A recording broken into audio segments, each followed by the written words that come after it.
Si l'on en croit une récente enquête, un enfant sur deux âgé de moins de 3 ans utilise régulièrement, très régulièrement même, un smartphone avec l'autorisation de ses parents. Pour certains, c'est presque une addiction qui peut être dangereuse. Comment préserver nos jeunes enfants? Réponse de Sylvie Pinatel et Yves Le Bacon.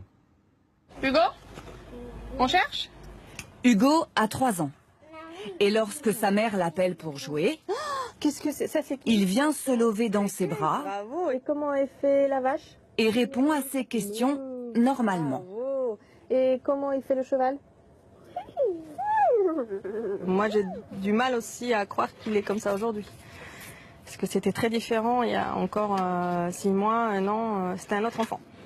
Ah, il était caché, Hugo! Ces images ont 6 mois et ont été tournées dans le cabinet d'une psychomotricienne.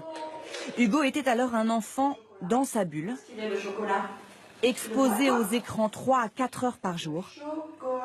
Il ne parlait pas et le moindre contact physique l'indisposait.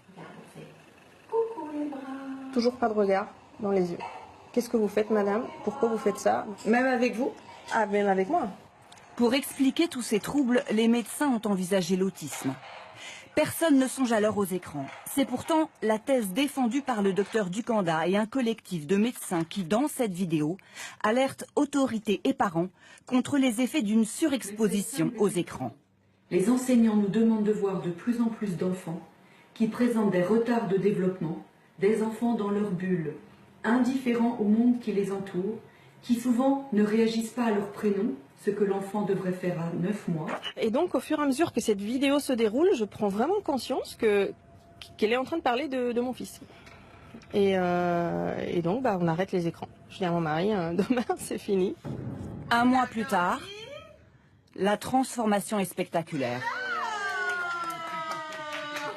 Et lui, qui ne parlait pas, a appris 200 mots en 2 mois. C'est un gros cochon, ça. Ça, c'est quoi? Le cochon, papa. Et pour le docteur Ducanda, C'est impressionnant. cela ne fait aucun doute. Hugo explore à nouveau le monde grâce à ses 5 sens et a retrouvé l'interaction avec ses parents. Son développement cérébral et moteur peut reprendre. En fait, on a l'impression que la vie est entrée en lui. Voilà, c'est exactement ça. Les parents me disent, notre enfant se réveille. On a récupéré notre petit garçon, on a récupéré notre petite fille. Ce qui veut dire, et c'est très important, que ce n'est pas irréversible. Exactement, ce n'est pas de l'autisme classique, puisque les troubles sont complètement réversibles à l'arrêt des écrans. Il est dû à l'environnement, et quand on modifie l'environnement, l'enfant se met à se redévelopper normalement.